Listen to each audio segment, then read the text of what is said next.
C'est une tradition à La Rochelle. 100 jours avant le baccalauréat, les lycéens de terminale investissent les rues, ronds-points et autres feux rouges de la ville pour récolter de l'argent. Et vous allez voir que la stratégie du choix de l'emplacement est très importante. On est venu justement hier midi parce qu'on sait très bien que c'est un des endroits où, à mon avis, on est un des points où on a le plus amassé. Déjà ce matin, je sais pas combien. On a fait 870. Ouais, depuis 4h30 du matin par contre. Mais ouais, c'est ça, on a fait 870 et du coup, c'est pour ça qu'on sait que ce point était important. Ça fait 3 semaines qu'on est prêt à venir ici un jour avant. Et là, ça y est, ça fait quasiment 24 heures qu'on est là du coup. Comme Silas, le choix du lieu ne se fait pas par hasard, il est basé sur des critères bien précis. Le fait qu'il y ait des feux, parce que du coup les voitures s'arrêtent et on a juste à aller les voir et voilà. Donc c'est et en plus ouais, c'est plus marrant quoi. Si on peut danser devant etc et faire des petits spectacles, c'est plus sympa. À l'image du gang des Mignons sur le rond-point de la piscine, eux ont pris 3 semaines de réflexion pour avoir ce spot.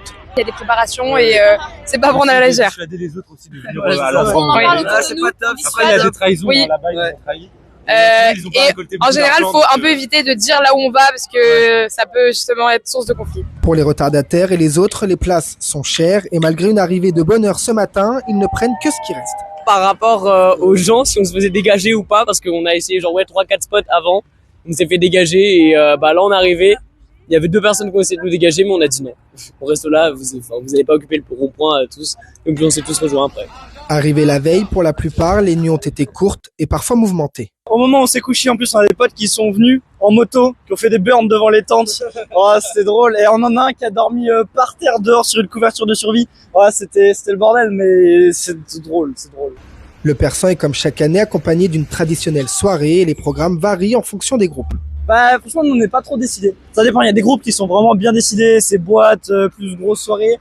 Honnêtement, moi, et nous tous, je pense on va essayer de se retrouver tous ensemble, de s'amuser, c'est le principal.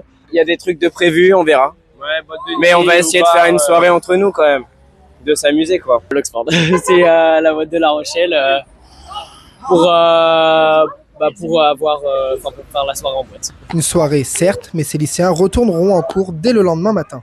Moi je serai là à 8h en cours, je serai là. Non, moi non. Ah, moi de toute façon ma maman elle me laisse pas le choix. Donc on serait là. Quoi qu'il en soit, et vous allez le voir, le Persan reste une institution à La Rochelle. Franchement, aujourd'hui, c'est limite une religion pour nous. C'est quand même quelque chose qui se répète tous les ans. Et puis c'est symbolique. Moi, mon père, il a fait le Persan ici à La Rochelle aussi, donc c'est vraiment quelque chose qui se fait depuis longtemps et qui est hyper sympa. Puis c'est un moment où on se retrouve toute une journée avec les potes et puis le soir, on va faire une bonne bringue, c'est drôle, c'est vraiment sympa.